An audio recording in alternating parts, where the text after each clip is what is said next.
అక్కడ అంటుండే ఎవరు రేవంత్ రెడ్డి గారు, ఖమ్మంలో పువ్వాడ జయకుమార్ ఆనవాళ్ళు జరిపేస్తా అని ఈయన అంటుండే.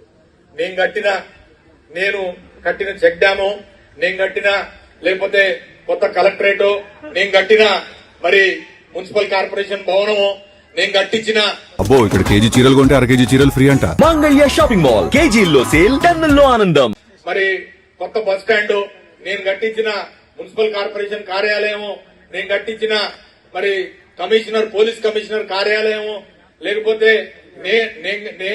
నేను కట్టించిన గోళ్లపాడు ఛానల్, అద్భుతమైన 11 పార్కులు, లేకపోతే కొత్త కలెక్టరేట్, అక్కడి వరకు వేసిన 6 వరుసల లేన్లు, సెంట్రల్ లైటింగ్, సెంట్రల్ డివైడర్లు, లేదా ఐటీ హబ్, మరి పేదవాళ్లకు మన పిల్లలకి ఉద్యోగాలు వస్తాయని చదువుకున్న వాళ్ళకి ఇవన్నీ కూడా కూలగొడతావా?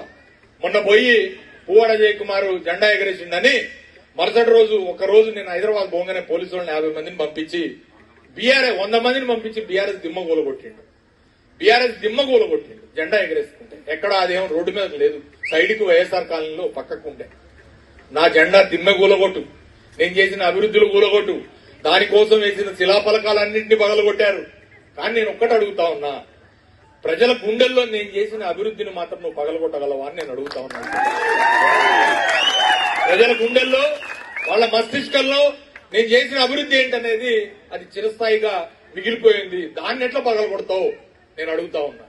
ఇవాళ కాంగ్రెస్ పార్టీకి అలవాటైన ఆలవోలమైన 420 హామీలు ఏవైతే ఉన్నాయో ఆ 420 హామీలు గాని, ఈ 6 గ్యారంటీలు గాని ఒక్కసారి ఆలోచన చేయండి. ఇందాక తమ్ముడు దళిత బందే చెప్పిండు, సాధ్యమైన ఎంతమందికి అయితే అంతమందికి, 10 మంది అయితే 10 మంది, 50 మంది అయితే 50 మంది 10 లక్షలు ఇస్తే మేము వస్తే 12 లక్షలు చేస్తామన్నారు.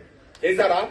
చదువుకున్న విద్యార్థులు ఎవరైతే ఉన్నారో ఇంటర్మీడియట్ అయితే 25,000 ఇస్తా అన్నాడు, డిగ్రీ అయితేనేమో 50,000 ఇస్తా అన్నాడు, పీజీ చేస్తే ₹1,00,000 ఇస్తా అన్నాడు, లేదా ఆ తర్వాత కొలువుల కోసం అవసరమైతే 5 లక్షల రూపాయలు రుణం ఇస్తా అన్నాడు. ఇవాళ ఒక్కడికి కూడా చదువుకున్నోడికి ఎక్కడక్కడ ₹1 సాయం జరగలే. మా ఆడపిల్లల పరిస్థితి అయితే ఘోరం. ఆ చదువుకున్నోళ్ళకి మరి నేను చెప్తా, నాకు గుర్తుందంతా